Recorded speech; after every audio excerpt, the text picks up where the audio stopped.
Hi everyone. This week, Chile mandated the use of face masks on public transport, and many health authorities also suggested that people should use them. So I've decided to make some for my family.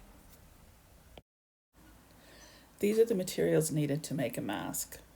There's not a lot, and you can probably find most of it around your house. A chance to repurpose some fabric, clothes, or shopping bags.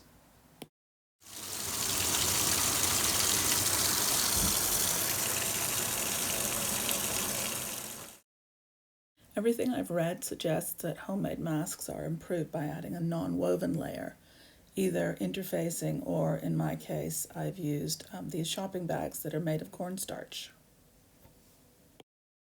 The first step in the process is to cut your fabrics. Now I've given you the dimensions, so all you need to do is follow along with me as I cut out each piece. You can use a rotary cutter and ruler, you can use scissors. You might find if you're using scissors that a cardboard template will help. You can make the cardboard to the right size and just draw around it and then follow your drawn lines with your scissors. Now our cornstarch shopping bag survived the 60-degree wash, which is the hottest my machine can do with no problem. But the iron set at cotton was another story entirely. So we definitely won't be ironing that sheet on its own. But I did give a touch-up to the rest of the fabric pieces because it's much easier to sew fabric when it's nice and smooth. Feel free to pause the video here to read these instructions, but you can also refer to the accompanying PDF file which has the same text. Don't forget to set your machine to a zigzag stitch. I've suggested 3 wide by 3 long. That's quite narrow, but that's all we need to secure the edges, and we don't want to use too much of the fabric in seam allowances. Once you've stitched all 4 sides, you'll probably find that the fabric slipped a little bit, and you'll want to trim your edges so that everything is even. Okay, we're back to the ironing board for this step. You're going to measure and press up a hem for the channel for your nose wire that's going to shape the mask to your face. And then you'll just fold up a small hem, just enough to cover the zigzag stitches on the bottom half of the mask. I managed to get quite a good crease in mine just by pressing with the iron, probably because it did slightly melt the cornstarch bag. But if you need to, use pins or clips to keep it in place. It's important that you stitch as close to the edge of this hem as you can so that you have plenty of room to maneuver the wire in. There's a lot of steps here to get this wire in, but it's actually quite simple. It's just time consuming to get the wire cut to the right length and to protect the ends of the wire so that it doesn't poke through and, stab anyone in the nose. I write a lot of instructions, but I found it really hard to describe what I meant here in words on paper. You're going to start stitching across the channel 5 centimeters in from the left-hand side of the mask. Please, when you cut the wire, cover the pliers with your hand when you cut because it can actually spring up and hit you. And I've had wire hit me in the face before, and I don't want it to happen to you. Now you're going to take some tape, preferably like masking tape, and cover the end of the wire where the sharp edge is.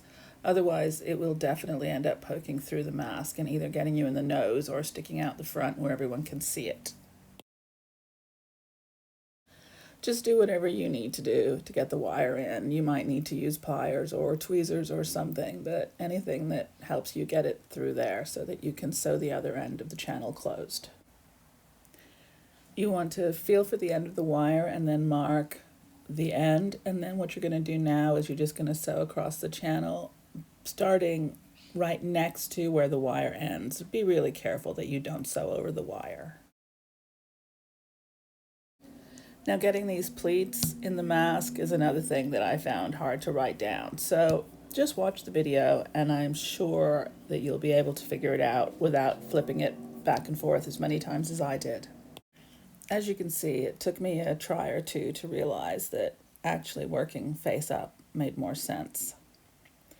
So once you get your first pleat in place and pinned or clipped, fold the next one up so that it does not overlap, so that the top of your second pleat sits at the bottom of the first one.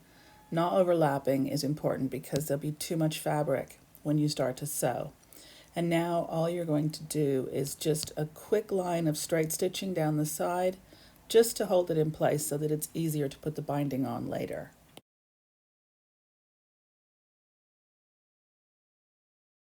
And now for the binding, which doubles as the ties for the mask as well. So, like I said, if you have the double fold bias binding ready-made, you don't have to do all this folding and pressing. But for the rest of us, we do have to make that. Hopefully, again, you can just follow along on the video and you'll understand what I'm trying to say here.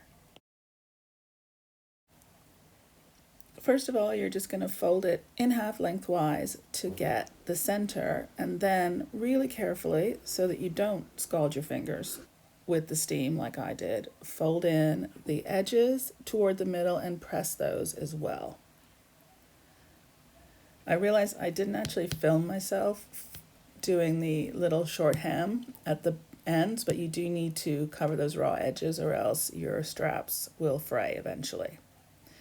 So that's it. Then you take it and you're going to fold it in half one more time so that you're enclosing all those raw edges. Now here you're looking to find the center midpoint of the strap tie, no difference. And you're going to enclose the mask inside the binding, which means you need to open it out that little bit. Now again, set your machine to the 3x3 zigzag, and you're just going to stitch from the end all the way down. When it gets to the mask, you're going to hear your needle thunking through because that's a lot of fabric. But don't worry, it's going to keep going and it's going to be fine. If you noticed when I started to sew, I had a hold of my threads, both my needle and bobbin thread, and I tugged them as I started to sew. The strap is so narrow that it's going to be kind of hard to make sure the feed dogs can catch it, so that little pull that you give it at the beginning can really help. Once you've sewn the ties on both sides, that's you more or less finished. Just trim your loose threads and then the mask is ready to wear. Thanks for watching. I hope this has been helpful, and please stay safe and healthy, everyone.